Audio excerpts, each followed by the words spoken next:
Magandang araw! Isang magandang balita ang sumalubong sa mga Pinoy boxing fans matapos muling mabigyan ng pag-asa ang pinakahihintay na tapatan sa pagitan ng former 3 Division World Champion na si Janriel Cuadralas Casimero at ng Japanese Monster Pound for Pound King na si Naoya Inoue. Ayon sa pahayag ng manager ni Inoue na si Hideyuki Ohashi, bukas ang kanilang kampo sa posibilidad na ikasa ang mega fight kung magpapatuloy ang tagumpay at impresibong performance ni Casimero sa kanyang mga susunod na laban. Mga susing detalye ng panukalang bakbakan, dream fight para sa mga fans. Inamin ni Ohashi na batid niyang matagal nang inaasam ng mga tagahanga ang tapatang Casimero versus Inoue dahil sa walang tigil na demand ng publiko sa loob ng ilang taon. Itinuturing na niya itong isang ganap na dream fight. Kailangan ng panalo. Malinaw ang paalala ng kampo ni Inoue upang manatiling buhay ang tsansa. Kailangan pagtrabahuan ito ni Casimero. Hindi siya pwedeng matalo sa kanyang mga susunod na bout at dapat patunayan niyang karapat-dapat siyang paglaanan ng panahon ng Japanese champion. Timeline at edad ng dalawang fighter. Nagpayag si Inoue na plano na niyang magretiro sa edad na 35. Sa kasalukuyan siya ay 31 anyos na. Kung magpapatuloy ang mga nakatatakdang laban ni Inoue sa mga susunod na taon, posibleng maganap ang bakbakan bago ang kanyang pagre-retiro sa taong 2028. Sa oras na magkarap sila sa 2028, si Inoue ay magiging 35 anyos, samantalang si Casimero naman ay nasa 39 anyos na. Dahil dito, hawak ngayon ni Casimero ang susi sa kanyang sariling tadhana. Kung magagawa niyang magsunod-sunod ang panalo sa mga darating na taon,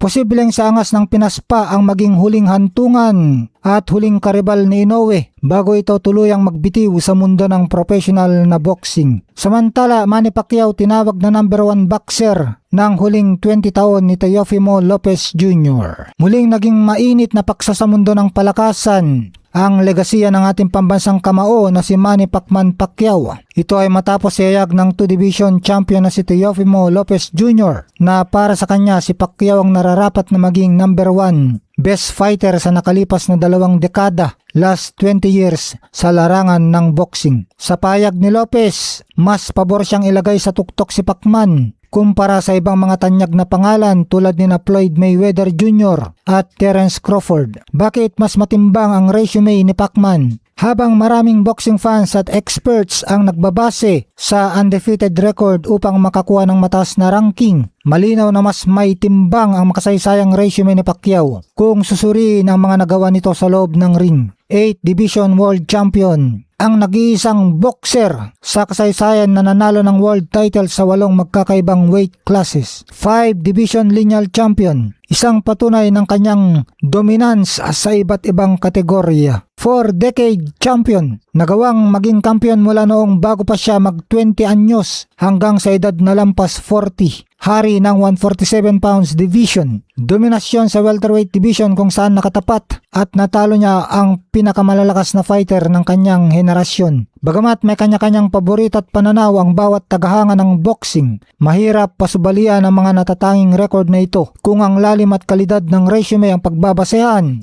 malakas ang argumentong si Manny Pacquiao nga ang tunay na numero 1 sa nakalipas na 2 dekada.